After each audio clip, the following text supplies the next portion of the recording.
Pajak merupakan salah satu sumber penerimaan negara yang utama bagi pelaksanaan dan peningkatan pembangunan yang bertujuan untuk meningkatkan kemakmuran dan kesejahteraan rakyat.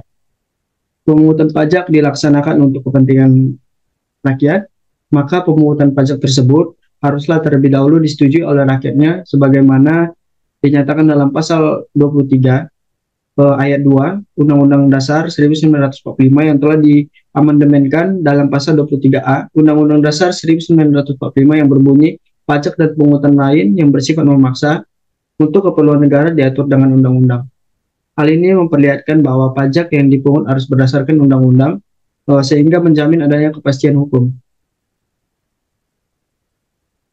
Baik, ya pada pembahasan kali ini saya akan membahas tentang SPT dan SEP.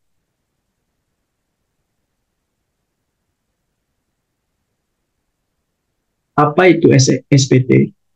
SPT itu adalah surat pemberitahuan, surat yang adalah surat yang oleh wajib pajak digunakan untuk melaporkan perhitungan dan atau pembayaran pajak. Objek pajak, bukan objek pajak, dan atau harta dan kewajiban sesuai dengan ketentuan peraturan perundang-undangan perpajakan. SPT dapat berbentuk formulir kertas atau hard copy atau dokumen elektronik. SPT pajak juga adalah singkatan dari surat pemberitahuan tahunan. SPT adalah dokumen yang digunakan oleh wajib pajak untuk melaporkan perhitungan serta pembayaran pajaknya, baik untuk objek pajak maupun non-pajak.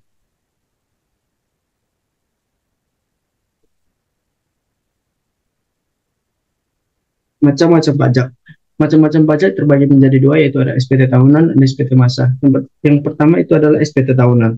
Sesuai dengan namanya, SPT tahunan wajib disetujui oleh setiap tahunnya atau pada akhir tahun pajak. SPT tahunan terbagi menjadi dua kategori, yaitu SPT tahunan perorangan dan SPT tahunan badan. SPT tahunan perorangan terbagi lagi menjadi tiga jenis, yang terdiri dari SPT tahunan 1770, SPT 1770S, SPT 1770SS.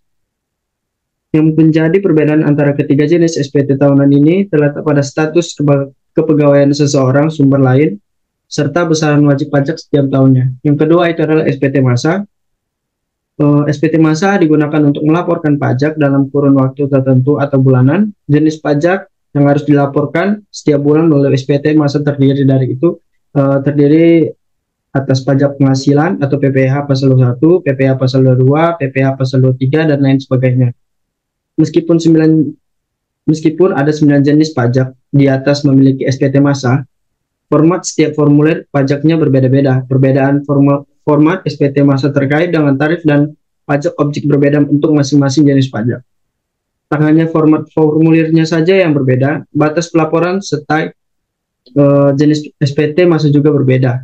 Untuk SPT masa PPh, wajib pajak harus melaporkan paling lambat tanggal 20 pada bulan berikutnya. Sedangkan untuk SPT masa PPN harus melaporkan setiap akhir bulan pada berikutnya. Selanjutnya itu adalah apa fungsi SPT.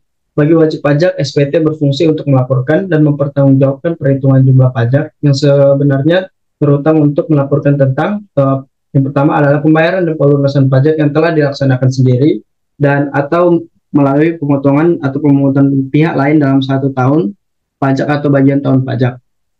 Yang kedua, penghasilan yang merupakan objek pajak dan atau bukan objek pajak. Yang ketiga adalah harta dan kewajiban. Yang terakhir adalah penyetoran dari pemotong dan pemungut pajak orang pribadi atau badan lain dalam satu masa pajak. Bagi pengusaha kena pajak atau PKP, SPT berfungsi untuk mempertanggungjawabkan perhitungan jumlah PPN dan PPNBM yang sebenarnya terutang untuk melaporkan tentang pertama itu pengkreditan pajak masukan terhadap pajak keluaran, yang kedua pembayaran atau pelunasan pajak yang dilaksanakan sendiri oleh pengusaha kena pajak dan atau melalui pihak lain dalam satu masa pajak. Bagi pemotong atau pemungut pajak, sebagai sarana untuk melaporkan dan mempertanggungjawabkan pajak yang dipotong atau dipungut dan disetorkan kepada negara dan pihak yang dipotong. SPT yang disampaikan wajib ditandatangani oleh wajib pajak atau kuasa wajib pajak. Dalam hal WP adalah badan. SPT harus ditandatangani oleh pengurus atau direksi. Jika SPT ditandatangani oleh bukan WP atau wajib pajak, harus dilampiri surat kuasa khusus. Selanjutnya itu adalah SSP.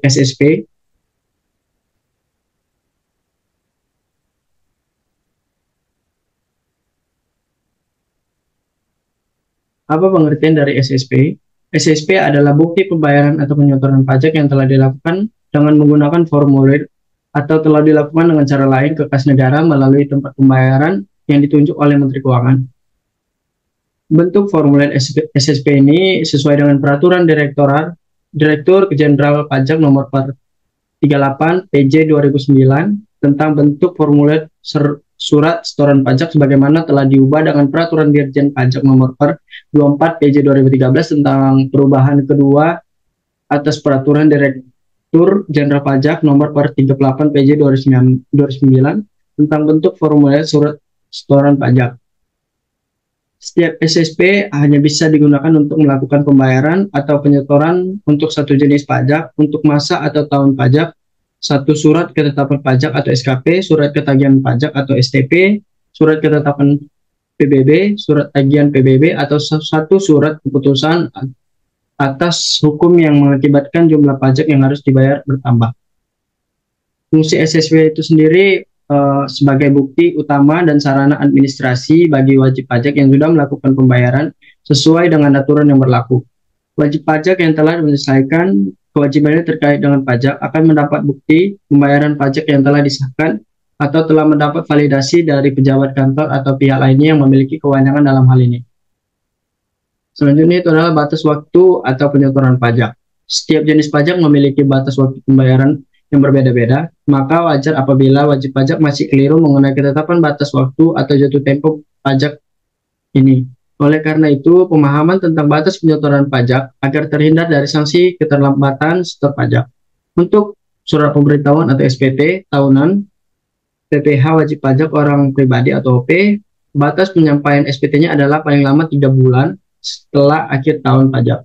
Tahun pajak adalah jangka waktu 1 tahun kalender kecuali bila wajib pajak menggunakan tahun buku yang tidak sama dengan tahun kalender.